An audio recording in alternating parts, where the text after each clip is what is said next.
Uranus found a deposit of rhylamine on their planet, and then they come to Earth, use this super weapon that they titled, fittingly, the planetarium, on a guy.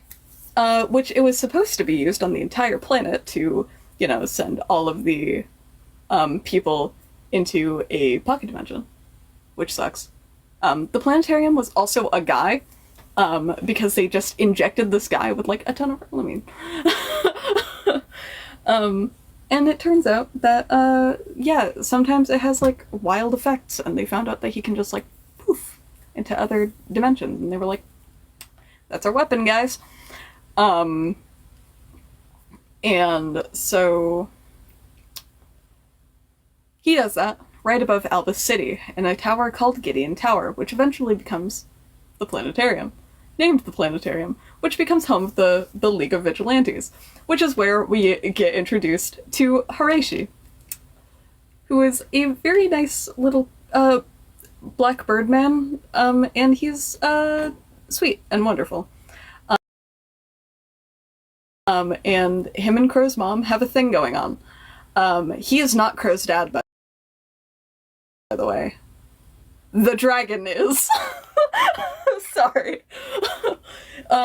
Might I add, the dragon is Crow's dad, because Crow's mom is a scientist who works inside of Albus City. After the, first big round of anomalous people are born, which are, first not called anomalous people. They become known as anomalous, and then anomalous people become Anno in the modern Albus world issue. Yeah, the theological part is just a story that Alva comes up with, that it kind of explains, kind of not. It's a combination of real and fiction. Because yes, Crow and his love interest definitely created the first pantheon of gods. But did they create the world? No. Because Crow was born from Noct.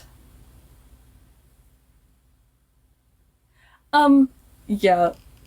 So, Crow's mom was a scientist who worked in Albus. Yeah, we talked about that. Or I talked at you about that.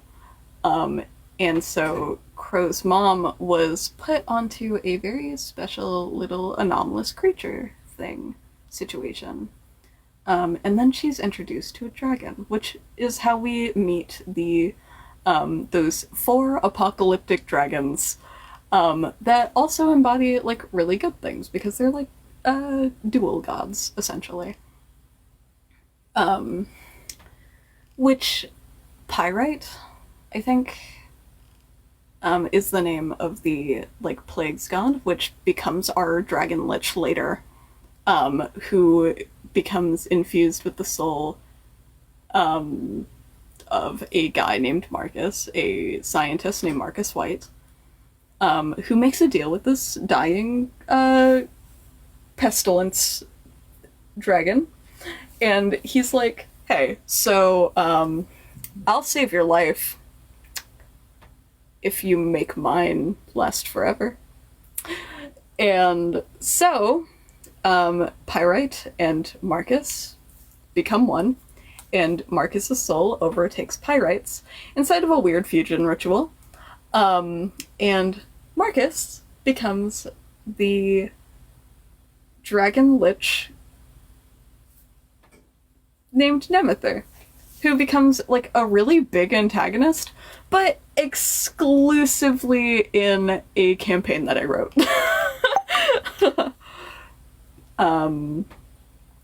But yeah, Crow's mom falls in love with this other dragon thing which Crow's mom worked with Marcus White, so they were working together and stuff. Which, ironically, I reference in Crowley and Arkham, but don't worry about that. And Crow's mom is, studying this, sort of amorphous, black dragon thing that she's not entirely sure what it is, because At first, it's just like a babbling mess that can't actually communicate humanly.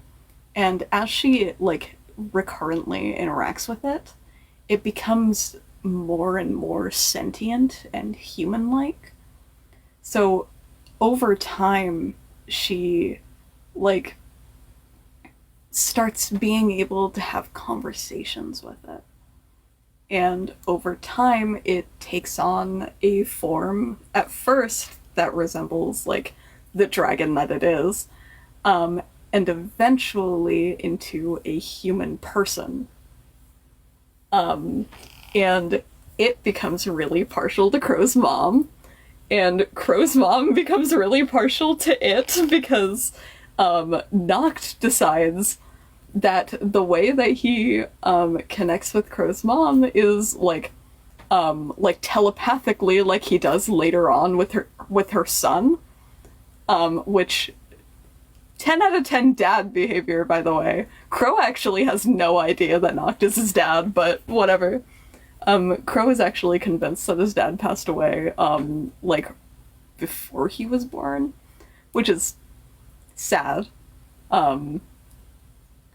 But, you know, and his father figure becomes Horatio, significantly later on,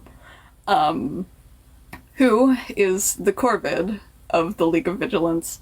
So he becomes one of the Vigilants under the pseudonym Crow, which becomes his name of choice throughout his later lives. Because his name is Sosuke Fujimoto, but his actual, like, alias is just Crow. Yeah, this is my book.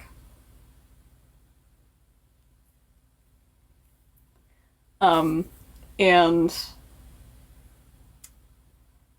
so, fuck.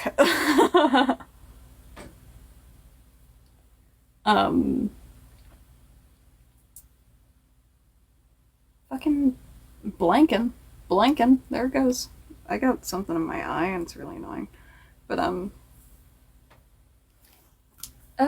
Bird Boy, Crow's dad. Oh, yeah, and then eventually Crow's mom starts blanking the dragon man.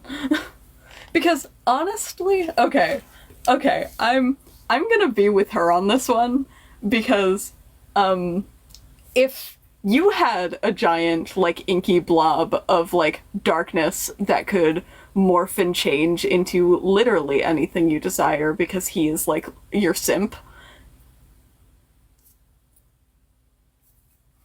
are you going to do the monster? Are you going to say no to the monster that can turn into whatever you want?